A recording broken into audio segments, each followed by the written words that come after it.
Maintenant donc, Job, écoute mes discours, prête l'oreille à toutes mes paroles. Voici, j'ouvre la bouche, ma langue s'anime en mon palais. C'est avec droiture de cœur que je vais discourir. Mes lèvres proféreront la pure vérité. L'esprit de Yahweh m'a créé et le souffle du Tout-Puissant m'anime. Si tu le peux, réponds-moi, prépare tes arguments, dresse-toi. Devant Yahweh, je suis ton égal. De la même argile j'ai été façonné.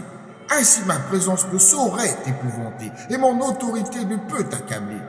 Tu as proclamé à mes oreilles et j'ai entendu le son de tes paroles.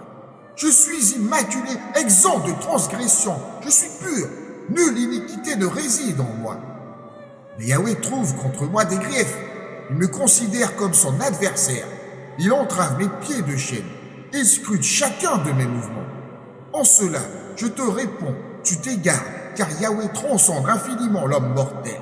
Pourquoi donc contester contre lui? Parce qu'il ne rend pas compte de ses desseins.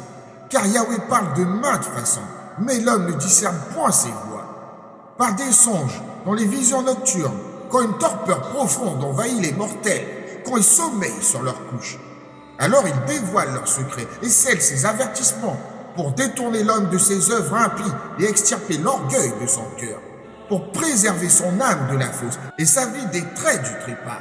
L'homme est aussi châtié par la souffrance sur sa couche, quand une lutte incessante tourmente ses os. Alors sa chair répugne à la nourriture, son âme aux mets les plus délicats, sa chair se consume jusqu'à disparaître, ses os jadis invisibles se dénudent, son âme approche de la fosse, sa vie des messagers funèbres. Mais il se trouve un ange intercesseur, un entre mille, pour révéler à l'homme la voie de la droiture. Yahweh le prend en pitié et déclare, « Délivre-le de la descente vers la fosse. J'ai trouvé sa rançon. » Sa chair retrouve alors la fraîcheur de l'enfance. Il revient au jour de sa jeunesse. Il supplie Yahweh qui lui devient propice, contemple sa face avec allégresse et lui restitue son innocence. Il proclame devant les hommes, « J'ai péché, perverti la justice sans recevoir mon dû.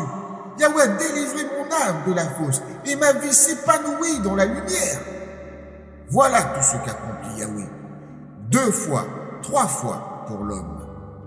Pour ramener son âme de l'abîme, pour l'illuminer de la clarté des vivants. Sois attentif, Job, écoute-moi. Garde le silence et je parlerai. Si tu as quelque chose à dire, réponds-moi. Parle, car je désire te justifier. Sinon, écoute-moi. Tais-toi et je t'enseignerai la sagesse.